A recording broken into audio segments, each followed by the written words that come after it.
En général, si papa va bien, je parle pour papa, mais ça peut être maman. Maman aussi, oui. Si maman va bien, tu vas gâcher sa soirée. Si maman va mal, c'est pas le bon moment. C'est tellement vrai. Du coup, c'est rarement le bon moment pour parler à ses parents. Alors là, maintenant, je me tournerai vers des parents. Quel est le bon moment pour que vos enfants vous parlent? C'est aux parents, des fois, de s'humilier, de dire à ses enfants, est-ce qu'il y a des choses que vous aimeriez me parler? C'est aux parents de créer le moment. Il faut que des parents regardent ça. La parole la plus marquante jusqu'à aujourd'hui, c'est un jour, ma mère m'a dit qu'elle regrettait de m'avoir mis au monde. On peut trouver un parent qui détruit son enfant avec ses paroles. Oui. Ce parent-là, d'où il sort avec toutes ces choses? On ne peut pas concevoir qu'on met des enfants au monde et c'est nous qui les détruisons. Oui. Et donc en fait, il y a eu cette tension entre les deux qui venait du coup de moi et j'en avais pas conscience parce que du coup il avait l'impression que je privilégiais ma sœur et que lui je l'aimais pas. Mais c'est des choses qui ont duré vraiment sur plusieurs années quand même en fait, donc j'aurais jamais pu croire que ça venait de là. Et une parole qui blesse, ça engendre quelqu'un de blessé. Et une personne qui est blessée, elle finit par blesser. On dit une personne blessée, Blesse les autres. voilà. Franchement, ce thème-là, il m'a beaucoup parlé parce que toute mon enfance a été que ça. Sur ce sujet, j'ai beaucoup de choses à dire. Que Dieu guide les choses. Selon une étude de l'Institut national d'études démographiques, 17,6% de femmes et 12,9% d'hommes âgés entre 20 à 69 ans ont déclaré avoir été victimes de violences psychologiques, physiques ou sexuelles avant l'âge de 18 ans. Sur EGS Media, autour d'une émission intitulée Brisé, nous nous attarderons sur les violences psychologiques. Nous verrons quelles sont les conséquences des violences verbales sur le long terme.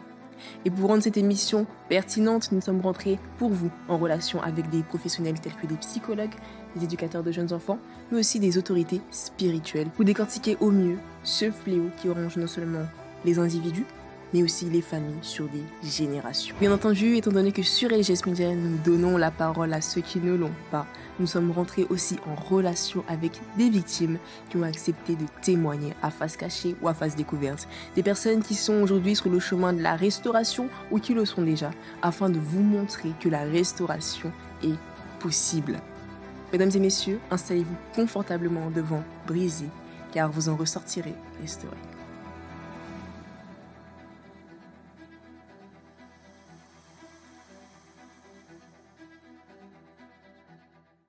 Pasteur Cosfiel, pasteur ou évangéliste?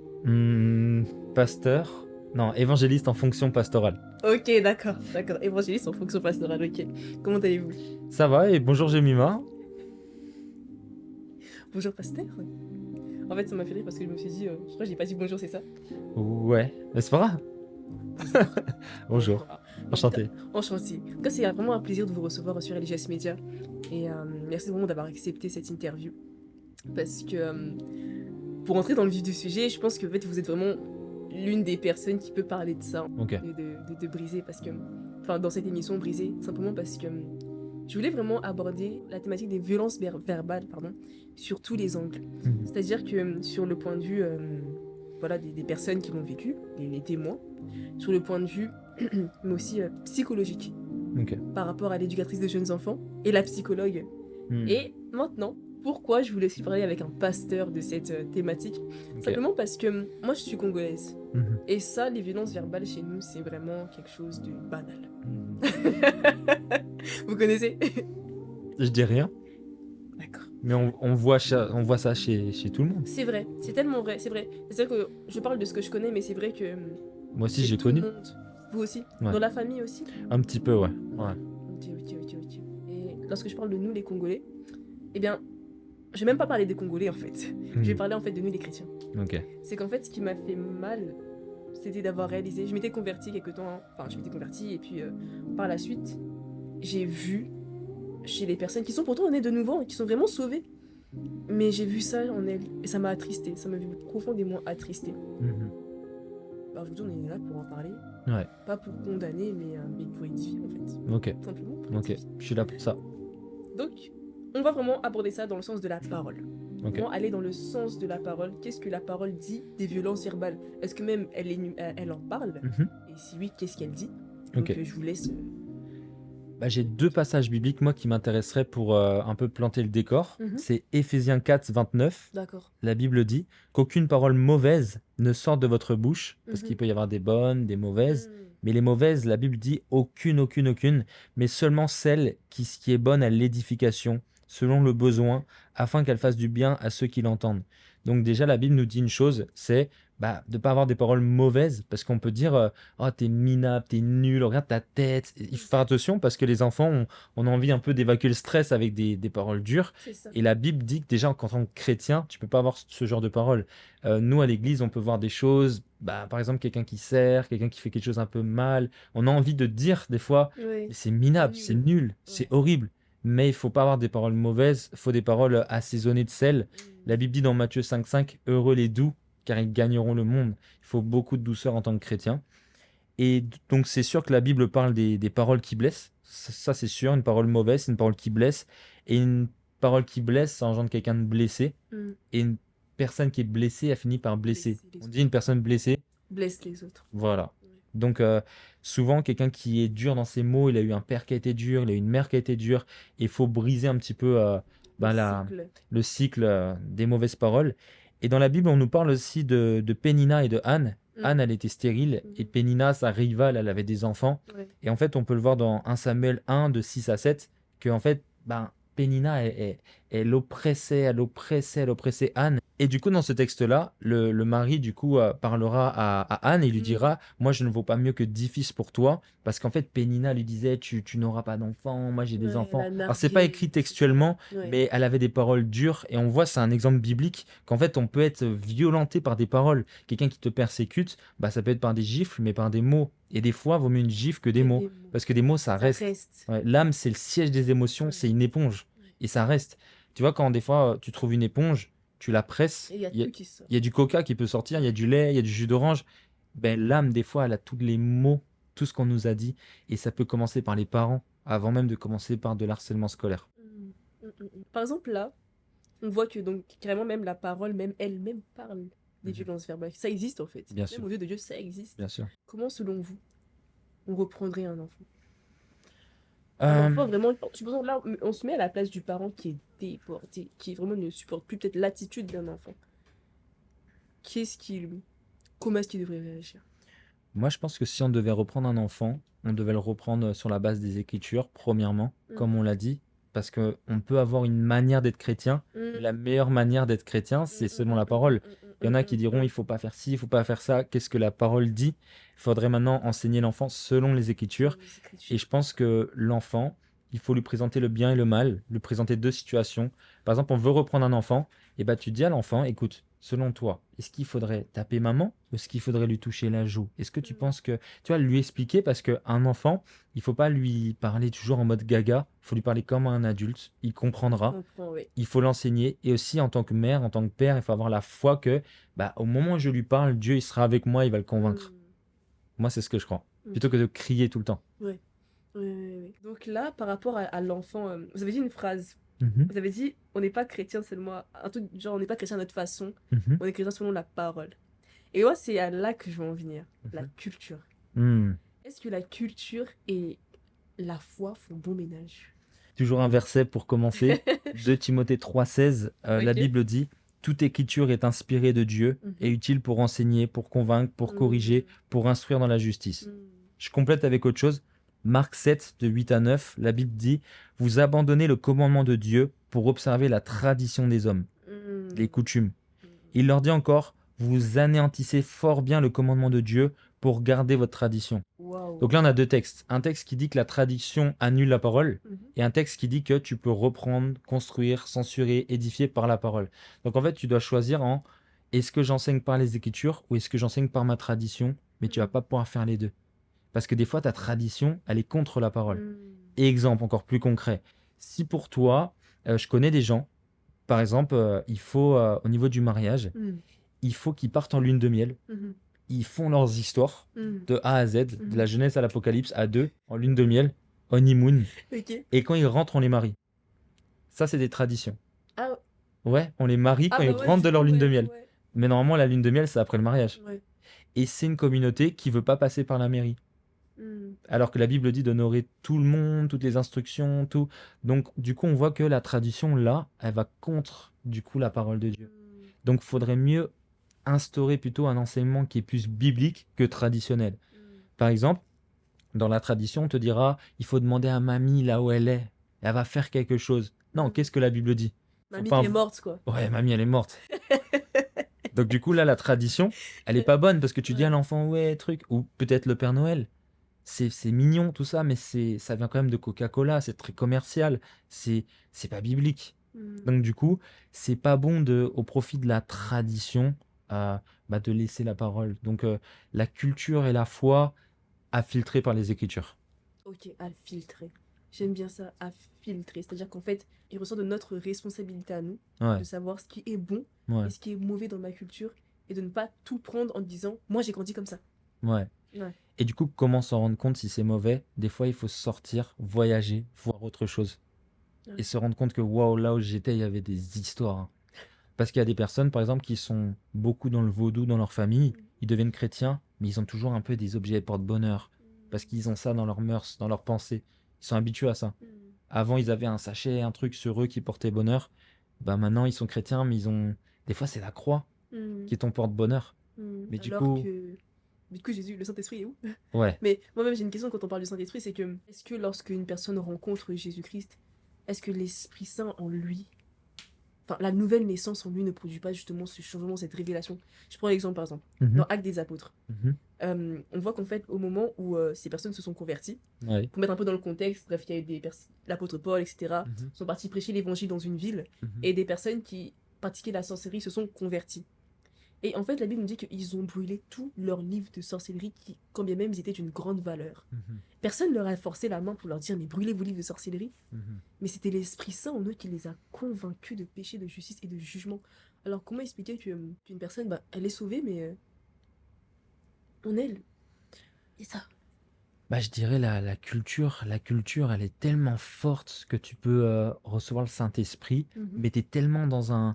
Par exemple, moi je connais des traditions au sein des églises, c'est que si quelqu'un reçoit quelque chose, il peut aller demander le micro au pasteur et dire Dieu est en train de me parler.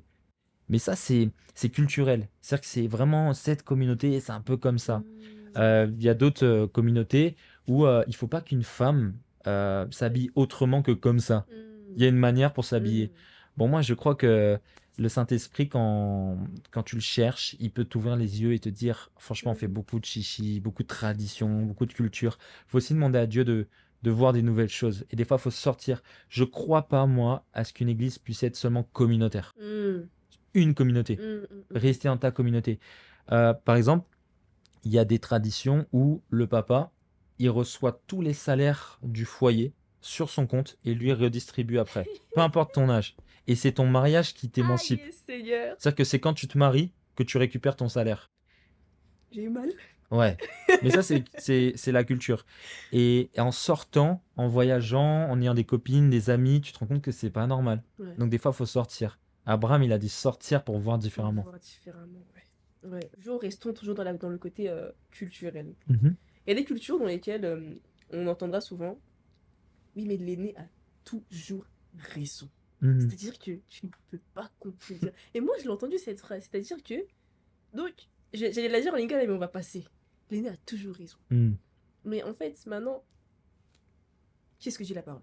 Toujours dans le contexte des violences verbales, parce que.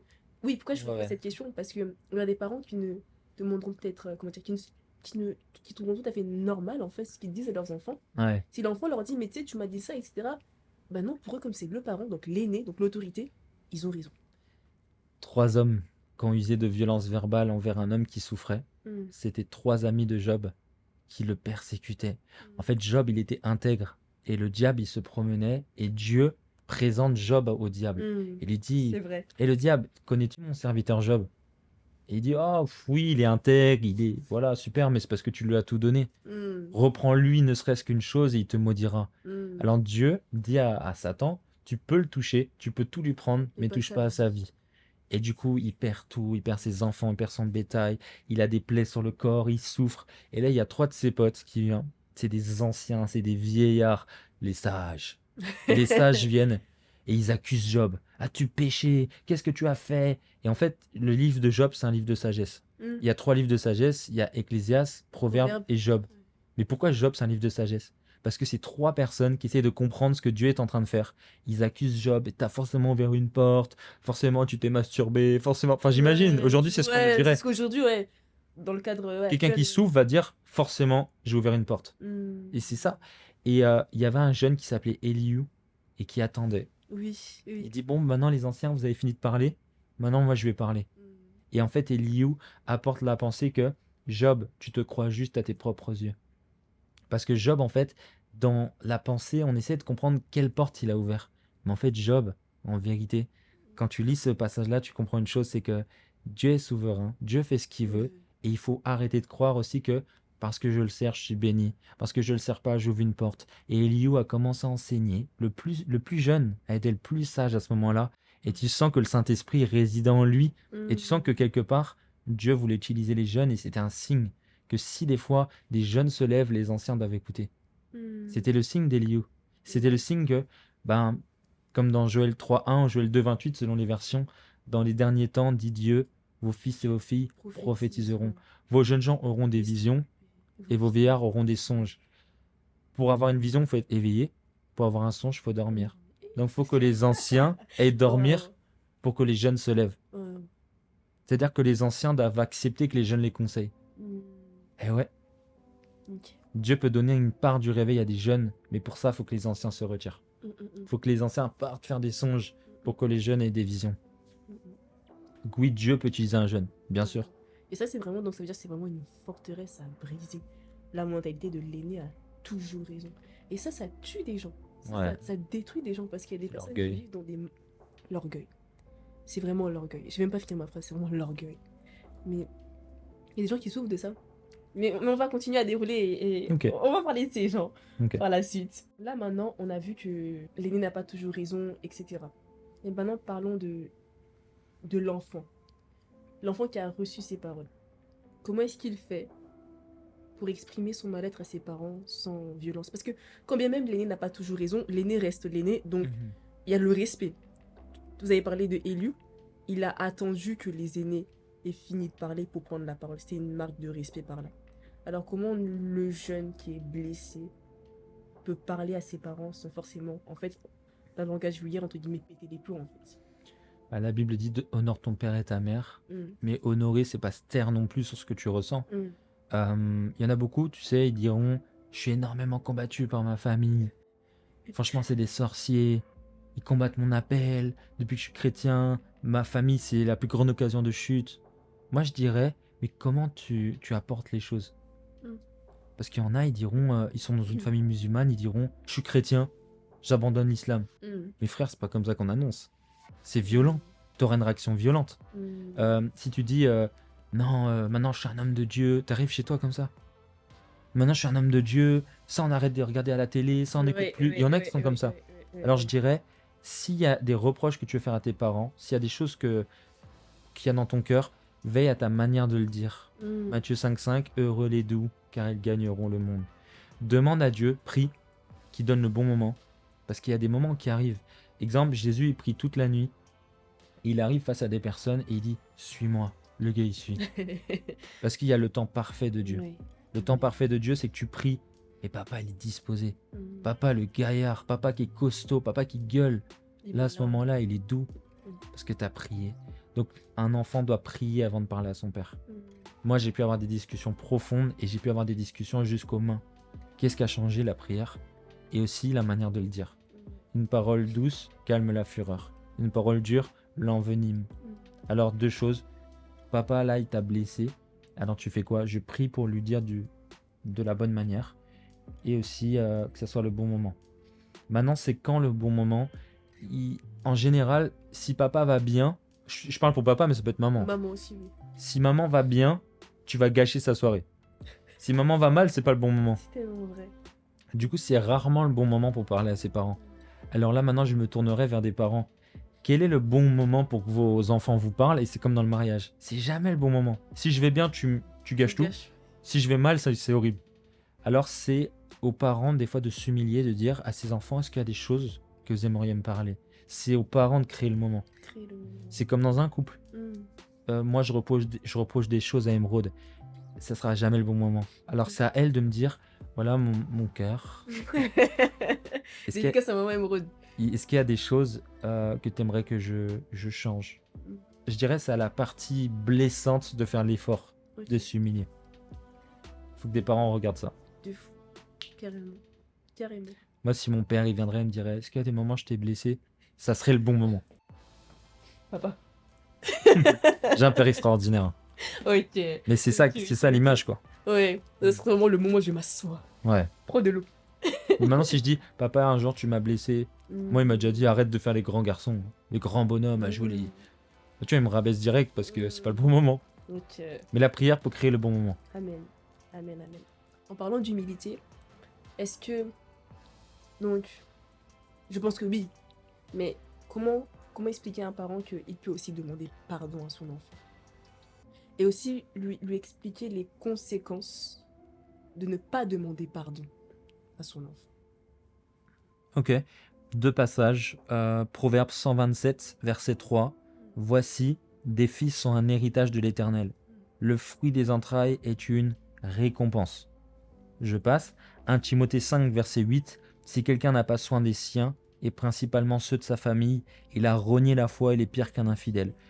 Je dirais, si quelqu'un ne veut pas prendre soin de ses enfants, et ben dans ce cas-là, qu'il ne dise pas qu'il est chrétien. Parce que être chrétien consiste à prendre soin, consiste à aimer, consiste à se mettre à la place des autres. Tu me dis, moi, je suis servante de Dieu, tes enfants sont jamais lavés, sont jamais coiffés. Non, moi, je suis pasteur, tout ça, mais tu gifles tes enfants. Oui. Moi, j'ai l'appel de Dieu. Et aussi, il y a ça, les mamans qui donnent tout à l'église, qui donnent leurs dîmes, leurs offrandes. Je suis pasteur, hein. Il y a des mamans qui donnent tout à l'église, mais qui donnent rien à leurs enfants. Comment les enfants vont croire? Donc en fait, je dirais, il faut se dire, tout ce que je fais en tant que parent est une semence pour l'avenir. Un jour, ça va porter du fruit. Quel fruit, maman, tu veux voir? Quel fruit, papa, tu veux voir? Si tu t'investis pas avec tes enfants, un jour, ils vont se réveiller à 18 ans, ils vont te dire, je peux entendre parler de Dieu. Il faut tout faire pour qu'ils se convertissent. Parce que s'ils se perdent, c'est de la faute des parents. Wow. Dans Tite, la Bible reproche, il dira, si tu veux être un évêque, si tu veux être un diacre, si tu veux être un responsable, il faut que tes enfants craignent Dieu. Le témoignage de tes enfants rend témoignage à ta vie. Quand tu vois des enfants, ils croient pas en Dieu, 16 ans, 18 ans, je suis désolé, il y a un souci. Moi, j'ai demandé au pasteur Marcelo, comment vous éduquez vos enfants? Ils sont chrétiens, ils cherchent Dieu. Il a dit, au travers de comment j'aime Blanche, ils doivent voir comment j'aime Dieu. Ils doivent avoir envie de chercher Dieu. Donc le climat familial, en fait, prêche l'évangile. Wow. Amen, c'est vrai. C'est notre vie qui prêche en fait. C'est notre vie qui parle plus que nos mots. Parce que putain, ça la télé, c'est pas ça. plus que des mots, c'est la vie qui prêche. Ouais, C'est vrai. Vous avez introduit ce que j'allais dire justement. super. L'enfant, qui ne croit pas à cause du parent.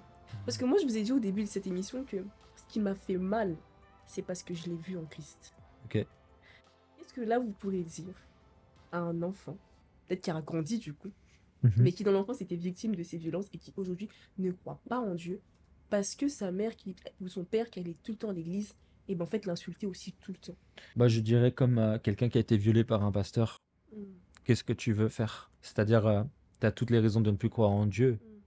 Un pasteur t'a abusé. Franchement, tu peux plus croire. Mais au final, c'est pas le pasteur qui est mort à la croix. C'est pas maman qui est mort à la croix. C'est pas papa. C'est pas ton grand frère. C'est pas ton oncle. C'est pas le prophète là bizarre. Celui qui est mort à la croix, c'est Jésus-Christ. Lui qui est parfait. Et c'est pas parce qu'il y a un faux billet qu'il n'existe pas de vrai billet. C'est ça. C'est pas parce qu'il y a c'est pas parce que ta mère elle a pas le fruit que Christ n'existe pas. C'est pas parce que papa il a pas d'amour que Dieu n'est pas amour. Moi je crois que dans tout ça, il faut sortir de la victimisation. On reçoit tous le même soleil, dans la même terre, avec la même eau, mais on n'a pas tous le même fruit. Pourquoi? Parce qu'au final, il y en a qui se positionnent toujours en victime, en victime. Moi j'ai souffert, moi j'ai souffert, moi j'ai souffert. On a tous souffert, Christ a souffert, mais Christ est vainqueur aujourd'hui. Moi quand je parle à quelqu'un de blessé, je dis il faut te dire, allez, c'était ma guerre, j'ai souffert, mais je vais servir Dieu. Si tu vois tes parents qui sont pas trop chrétiens, toi sois le bon chrétien que tu aimerais voir. Moi, je voyais que des escrocs partout. J'ai dit, moi, je servirai Dieu dans la vérité. Amen, amen, amen. Mon cher, qu'est-ce que là vous allez dire à cet enfant qui lui vit dans la peur? Comment dire, il vit cela. Il veut en parler, mais il a peur. Non Ouais. seulement il a peur, mais aussi à celui qui il serait dans la même situation, mais lui encore pire. Ses parents sont dans la foi. Comment parler? Parce qu'on sait que souvent, beaucoup de parents utilisent la parole pour opprimer leurs enfants, dans le sens que, Ouais. enfant, obéissez à vos parents. Hmm. C'est plus une Bible, c'est un marteau. C'est clair. Qu'est-ce que vous direz à ces deux groupes de personnes-là? Je dirais, attache-toi au Seigneur, parce que on n'est pas enfant toute notre vie. Il y a un temps où tu vas partir, et il faut que tu aies le Seigneur pour garder de l'amour pour tes parents. Mm. Parce que ce qui peut se passer, c'est que tu vas détester tes parents en partant. Maintenant, le gros travail, c'est de toi, en tant qu'enfant, devenir un vrai chrétien, au point où quand tu quitteras ta famille, tu les aimeras encore, tu prieras encore pour eux. Mm. Moi, j'avais un pasteur très dur. Je me Ok. suis beaucoup engueulé avec mon père. Je l'ai rayé de ma vie. Mm. Je lui ai dit, va te faire, tout, nan, c'est fini. Je l'ai insulté. Et mon pasteur m'a dit, après ça, tu vas jouer aux hommes de Dieu. Mm. Tu vas lui demander pardon. Et tu vas demander pardon à ta tante, tu vas demander pardon à ta grand-mère, tu vas demander pardon à ton oncle. Je Waouh. dis, mais pourquoi? Parce que tu travailles avec eux et t'as démissionné. Mm. Je dis, vas-y, pasteur, c'est n'importe quoi. Il dit, si tu demandes pas pardon à toute ta famille en face, pas par téléphone, en face, alors ne sers plus jamais Dieu. Waouh. J'ai dit, mais j'ai rien fait. Dur, hein. Ça, c'est trop les phases des coupables. J'ai rien Ouais. fait. Et au final, j'ai demandé pardon. Ça a sauvé ma famille. Mon père est Mm. redevenu mon meilleur ami. Waouh. Et ce que je peux comprendre, c'est que les parents sont durs quand ils ont peur, quand ils comprennent pas. Quand tu es catholique et que tu rejoins une église évangélique, Mm. les parents, ils peuvent vriller. Mm. Te dire, toi dans ta secte, jusqu'à te gifler, jusqu'à t'empêcher de sortir, jusqu'à te fimbou. Non mais c'est vrai, te chicoter, te tabasser, parce qu'ils ont peur pour toi. Les parents, ils aiment, mais ils aiment mal. C'est pour ça que la Bible dit bien aimer dans le Seigneur, parce qu'on peut mal aimer ou bien aimer. Mm. Donc il faudrait maintenant, en tant qu'enfant, si tu as peur, je dirais la vérité, il y a des combats qu'il faut pas mener. Si papa veut pas changer, maman veut pas changer, tu pries pour eux, toi tu gardes de l'amour pour eux. Et tant que tu prieras pour tes parents, tu les aimeras. Si tu pries plus pour eux, tu les aimeras plus. Faut prier pour eux. Prie pour eux, prie pour eux, prie pour eux, que Dieu les change. Aime-les encore. Vois-les comme des âmes. Parce que des fois, le plus spirituel, c'est pas papa qui est chrétien depuis 20 ans. C'est celui qui a 15 ans là et qui vient de rencontrer Jésus. Ouais. Même sur un live TikTok, ça peut être lui le plus spirituel. Ouais. Alors porte tes parents en prière jusqu'à ce qu'un jour tu aies 18 ans, que tu puisses partir de la maison, mais aime-les encore. Et après ça encore, évangélise-les par ton amour. Mm. Il faut pas dire bonjour à ceux qui nous disent bonjour. Il faut dire bonjour à ceux qui nous font du mal. Et les parents, des fois, sont des grands sorciers dans leur comportement, mais aimons-les, parce que Dieu veut sauver les sorciers. Ok, non mais amen, c'est vrai. Ouais. Je vais encore rentrer encore sur les enfants là. Il y a des enfants qui inconsciemment se vengent de leurs parents. Mhm. Consciemment ou inconsciemment. Il y a ceux qui sont là, ils se sont dit, ok, moi dans mon enfance, mon père m'a toujours dit que j'étais nul. Peut-être quand il avait 8 ans, son père lui disait toujours qu'il était nul. Il comprenait pas forcément à 8 ans. Mais lorsqu'il a eu 15 ans, il a commencé à comprendre et puis là, par son attitude, il se venge. Hmm. Qu'est-ce que là, vous allez dire à cet enfant-là qui, consciemment ou inconsciemment, se venge? Je dirais, il y a ce qu'on appelle le tribunal de Christ. Le jour où on va mourir, il y a déjà un premier jugement de ceux qui sont sauvés et ceux qui ne seront pas sauvés. La Bible dit, il n'est réservé à l'homme que de mourir une seule fois, après quoi vient le jugement. Pardon. Ça, on va entendre, c'est dans Matthieu 7. Viens, bon et fidèle serviteur, entre dans ma joie. Nous, on va l'entendre, amen. Amen. Ou alors, arrière de moi, je ne t'ai jamais connu. Une fois que tu rentres dans sa gloire, il y a encore le tribunal de Christ. Il y a encore un tribunal de récompense. Tout ce que tu fais par esprit de revanche, ça passera pas. Tu seras pas récompensé. Tout ce que tu fais par rébellion, tout ce que tu fais par comparaison, tout ce que tu fais par esprit de « Allez, ça, je vais le faire parce que on n'a pas cru en moi ». Non, Anne, elle n'a pas prié pour que Pénina ferme sa bouche. Anne, elle a dit « Si tu me donnes un enfant, il te servira, je te le donnerai ». Ouais. Elle l'a confié à Élie. Donc, faites comme Anne. Je suis stérile, il y a quelqu'un qui me fait du mal. Et ben, je demande pas un enfant pour faire taire celle qui me fait du mal. Je demande un enfant pour qu'il serve Dieu. En fait, Dieu regarde pourquoi tu demandes. Et si tu le fais par revanche, papa, il a pas cru en moi, et ben je m'en Je sortirai. vais lui prouver que. Ça marchera pas. Dieu veut pas que tu te venges. Il y a un plan et c'est sûr que ça te vengera, mais prie pas pour ça. Ouais.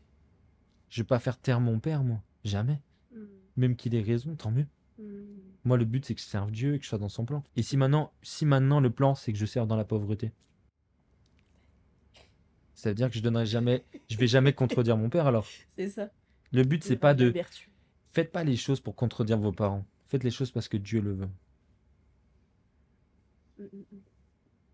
Je laisse les temps de silence pour que les gens boivent la parole. Papa veut que je fasse du droit. Si Dieu veut que tu prêches, tu prêcheras. Mm. Papa veut que je serve Dieu. Il se peut que tu dois faire du droit. Qu'est-ce que Dieu veut? Mm. Ouais, et là, on parle encore des parents. On arrive bientôt à la fin, mais on peut faire un stop sur les parents. Mhm. Et des parents qui agissent ainsi et qui disent c'est parce que tu as fait ça que moi je te parlais comme ça.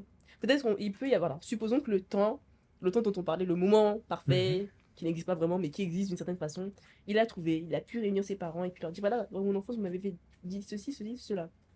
Et alors, qu'est-ce que tu vous dirais là un parent qui dit ça à son enfant? J'ai dit ça parce que tu as fait ça. Moi, je suis parent, je paye les factures et je suis stressée. C'est pour ça que je t'ai parlé comme ça. Et d'autres qui diront, d'autres mamans, peut-être j'ai déjà entendu cette phrase, peut-être, mais tu sais, moi j'ai pas de mari donc j'ai pas d'amour à te donner. Ouais. Je dirais c'est triste parce que quand tu vois deux parents s'embrasser, ils pêchent pas. Il y a beaucoup de gens qui diront moi j'ai jamais vu mes parents s'embrasser. Je trouve ça triste. Ça me fait rire parce que j'ai entendu cette phrase tellement de fois. Parce que moi ma femme je la prends par j'ai qu'une seule femme.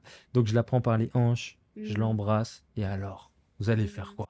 On a besoin de montrer qu'on nous aime parce que il faut des parents qui s'aiment. Euh, Moi, je sais que ma mère est mariée. Des fois, elle fait un bisou à son mari. Je suis fier. Mhm. Parce qu'il n'y a pas de péché dans le cadre du mariage. Mon père, voilà, Dieu a fait qu'ils se marient. Euh, Ils ont connu un divorce, mais Dieu a fait quelque chose, hein. Ils se sont tous les deux remariés. Ouais. Mais tu sens ils sont heureux. Et on a besoin de parents qui s'aiment. Il faut arrêter de mettre la colère sur les enfants parce que c'est des semences. Mhm. Et ne vous y trompez pas, un homme récoltera ce qu'il a semé. Tu tabasses ton enfant, tu lui fais du mal. Et un jour, tu veux que ton enfant, il t'aime. Un jour, il va se réveiller, il va avoir des amis, il va se rendre compte que c'est pas normal. Et il va dire, wow, bah en fait, je veux plus voir mon père. Ouais. Et ça peut arriver à 22, à 30, ça peut arriver tard. Ouais. Mais il se peut que tu vois jamais tes petits-enfants. Un jour, ton enfant, ta fille, elle sera enceinte, tu sauras pas. Ta fille fera Dès qu'elle va quitter la maison, ça, elle aura quitté ta vie. Ouais. Donc, il faut faire attention. Il faut les aimer. Il faut imaginer que est-ce que Christ aurait fait ce que moi je fais? Face à la femme qui avait péché, Jésus a dit, celui qui n'a jamais péché lui jette la première pierre. Alors on imagine Jésus prendre la pierre, j'ai jamais péché. Ah Je ouais? vais la jeter. Bah ouais, c'est vrai. Mais non. Il jette la pierre au final au sol, pas sur elle. Il dit, moi aussi je te condamne pas. Mm. Un père, il doit avoir le cœur d'un père, hein, pas le cœur d'un géniteur. C'est-à-dire. Je t'ai pas seulement engendré, je dois aussi prendre soin de toi. Ok. Et tu sais que la soumission dans le cadre de l'éducation, c'est un peu comme nous avec Christ. Christ nous a aimés, on le suit. Un père, on le suit quand on sent qu'il nous aime. C'est ça. Et c'est pas que par des cadeaux, c'est par des petites attentions. Mm. Tu sais, quand un père, il vient dans la chambre, il dit, alors tu joues à quoi en ce moment? Bah, l'enfant, il va changer derrière. Mm. Faut aimer nos enfants. L'amour change les jours. Ouais. Ouais. L'amour est une personne. Jésus. Amen. Amen.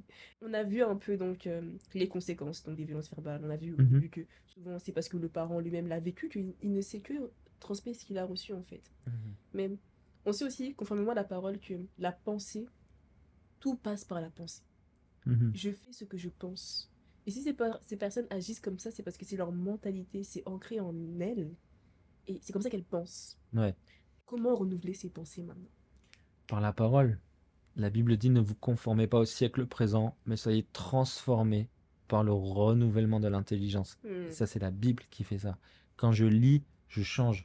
Exemple, moi, je me concentre sur faut pardonner, faut pardonner, faut pardonner. Mais la Bible, elle va commencer à me donner une nouvelle pensée. Au lieu de prêcher le pardon au sein d'une famille, au sein d'un couple, au sein de parents avec des enfants, il faut plus seulement parler du pardon. Il faut aussi parler d'arrêter de blesser. On parle toujours de ouais, ici, il faut pardonner, il faut pas. Non, mais la base même, est-ce qu'on peut arrêter de se blesser aussi? Parce que le pardon, c'est dur, mais ne pas se blesser, c'est plus facile. Ouais. Donc la Bible, elle m'a renouvelé, moi, dans ma manière de penser. Je disais toujours à ma femme, bah, ça va, passe à autre chose. Mais pour qu'elle passe à autre chose, il faudrait que j'arrête aussi de la blesser. Ouais. Donc, ce que je dirais, c'est lisez la Bible. Très peu de chrétiens ont une vie de lecture.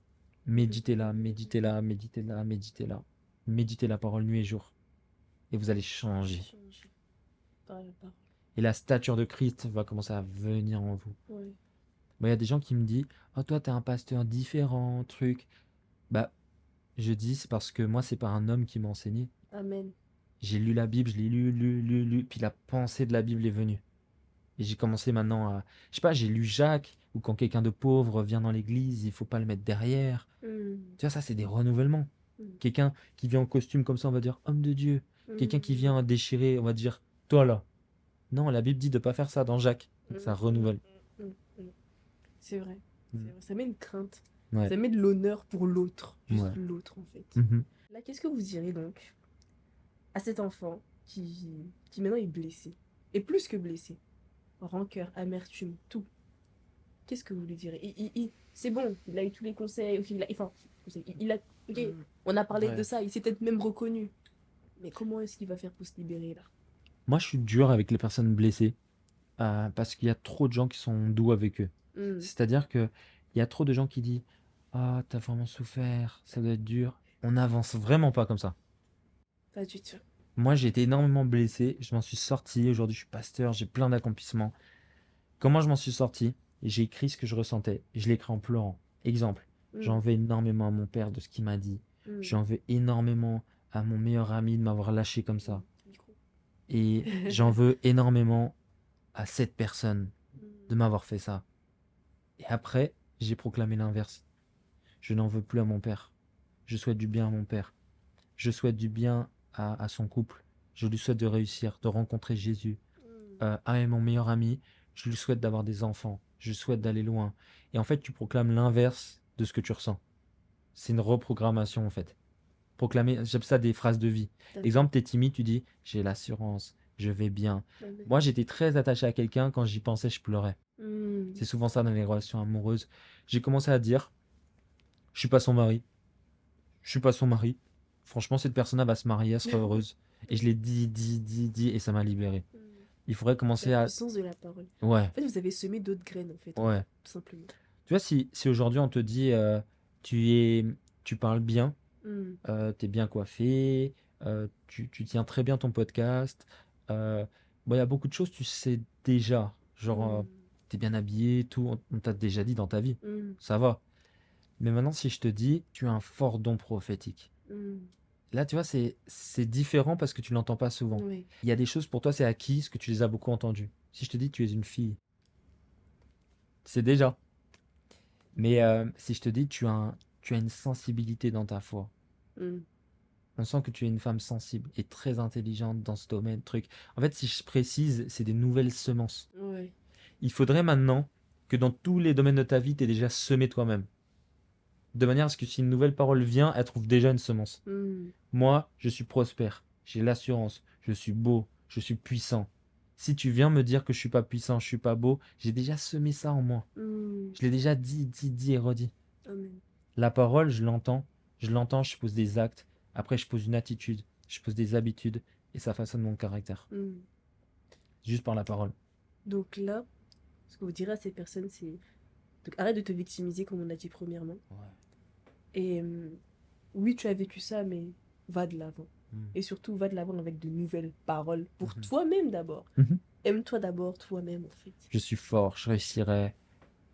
Tu sais, il y a beaucoup de gens, notamment de certaines communautés, qui diront « Nous, on a beaucoup, beaucoup souffert. » Je l'ai vu tout à l'heure. Il faut pas le dire. Il faut dire on est une communauté merveilleuse, on est plein de richesses, on ira loin, on est merveilleux. Et pas un esprit de revanche. Maintenant, tous ceux qui nous ont critiqués, ils vont voir. Non, mais non. Non, deviens pas l'oppresseur. Il faut faire ce que Christ fait. Christ, il a dit, Père, pardonne-leur, ils ne savent pas ce qu'ils font. Avoir des paroles de vie. Tu sais que Jésus, il disait, je suis le chemin, la vérité, et la vie. Je suis la porte des brebis. C'est vrai. Il a dit beaucoup de je suis, mais au moment où il est triste, il dit, mon âme est triste jusqu'à la mort. Il dit pas je suis triste, parce qu'il n'est pas la tristesse. Amen. Tu peux reconnaître que mon âme est triste, comme David. Pourquoi mon âme gémis-tu? Ouais. Je louerai l'Éternel. Amen. Ça, c'est se fortifier par des paroles de vie. Alléluia. À qui irions-nous? Tu as les paroles de la vie. Je souffre, mais je dis que ça va. Dans la vallée de l'ombre de la mort, Tu es quand je tranquille. marche, Mm. ça va. Mais si je m'arrête maintenant. Mm. Heureux l'homme qui ne marche pas selon le conseil des méchants, qui ne s'arrête pas. Sur la voie des métiers, etc. Ouais, voilà, il y a un parcours. Ouais.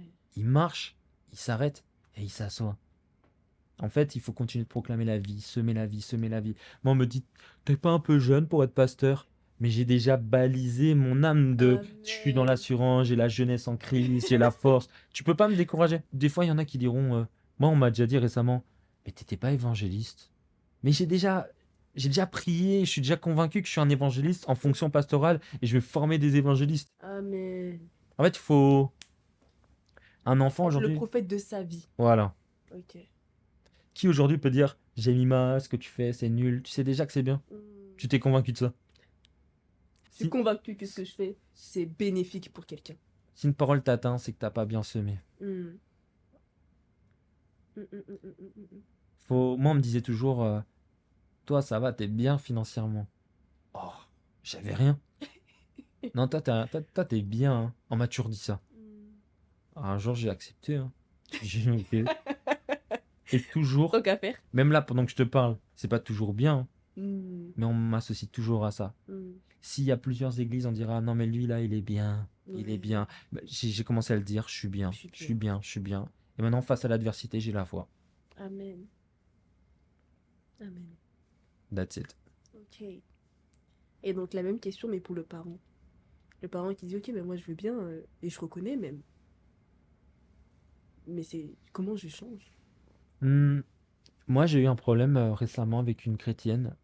Elle m'a fait un peu du mal, Ah, mais elle n'a pas su dire pardon. Franchement, elle m'a donné toutes les explications, c'était cohérent, mais j'avais juste besoin qu'elle dise pardon. pardon. Qu'elle reconnaisse le mal qu'elle a fait.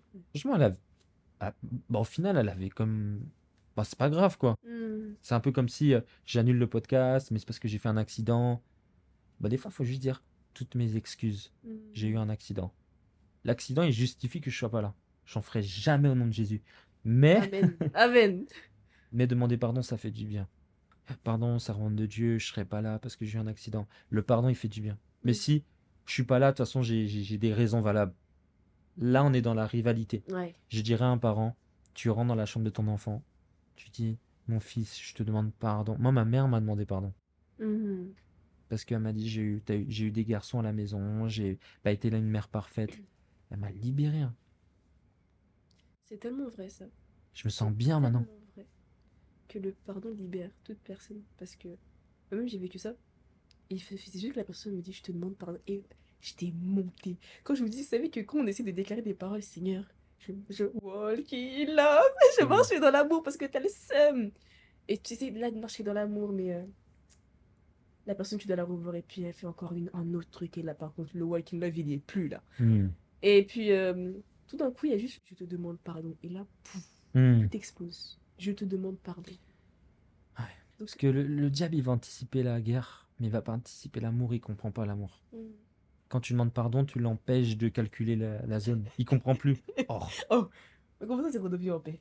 Oui, le pardon, demander pardon. C'est comme si les Palestiniens et les Israéliens, Se demander pardon. ils se demandaient pardon. Waouh. Mais on ferait quoi après? C'est vrai qu'on serait même choqués. Ouais. Là, on construit. Ouais. On reconstruit. Donc là, le pas qui suit le pardon, c'est la reconstruction. Ça, c'est s'il culpabilise. Il culpabilise, il prend conscience. Donc, le pas suite demande pardon. Mais alors, lui aussi, donc, pour qu'il renouvelle ses pensées, ce serait le même processus, en fait, du coup. Parce que lui, ici, il blesse son enfant, c'est parce que lui-même, il a été blessé. Donc, lui, c'est comment? Bah, je dirais, faut casser le processus, hein.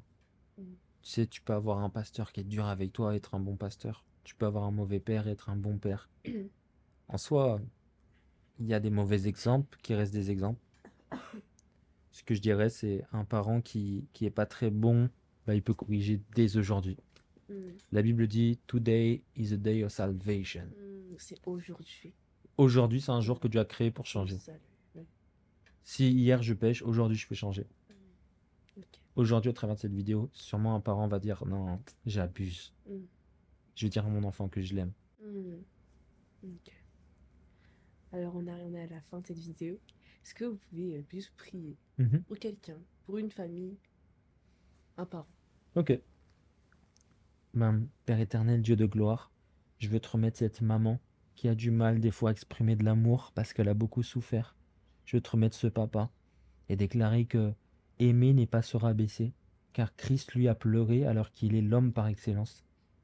Je veux prier pour cet enfant qui souffre de son papa, de sa maman, et je veux déclarer que l'Éternel donne de l'équilibre dans cette famille. Je veux proclamer au nom de Jésus que rien ne séparera cette famille. Amen. Je veux déclarer que l'Éternel chasse aujourd'hui toute oppression dans ta famille.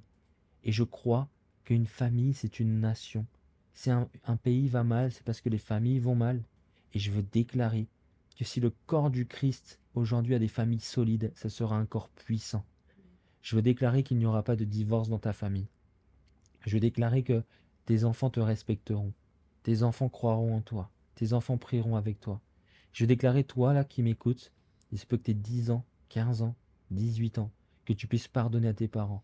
Car la Bible dit, autant que cela dépend de vous, soyez en paix avec tous. Je déclare que tu donneras la paix à tes parents en leur demandant toi aussi pardon. Je déclare que vous êtes une famille qui s'aime, une famille qui récolte, parce qu'avec l'amour on récolte, on sème et on récolte. Je veux déclarer que la suite de ta famille est une suite glorieuse et que l'esprit du dévoreur, que ce que le diable a commencé s'arrête aujourd'hui. Que toute forme de malédiction et de réclamation s'arrête et que ta famille connaisse le salut dans son entièreté. Au nom de Jésus-Christ. Amen. Amen. Amen. Amen. Amen. Amen. C'était vraiment un plaisir de vous avoir reçu sur HS Media. C'est vraiment une bénédiction. My pleasure. Okay, it's for the pleasure for you. Je sais pas quoi répondre. J'ai parlé en langue. D'accord. J'ai dit c'était un plaisir pour vous donc. Ok. Je suis contente. Et souvent j'aime bien définir LGS Media comme la chaîne qui donne le micro à ceux qui ne l'ont pas. Mais comment ça? Parce qu'en fait on parle juste pour ceux qui ne peuvent pas parler en fait. C'est ça. Alors, c'était LGS Media, la chaîne qui donne le mic à ceux qui ne l'ont pas. Ah, c'était avec le pasteur Cospiel de l'église La Compassion Paris. Et j'espère simplement que ces paroles changeront vos vies, clairement en fait. Changeront. Yes. On se retrouve pour une prochaine vidéo sur LGS Media. Ciao. Bye bye.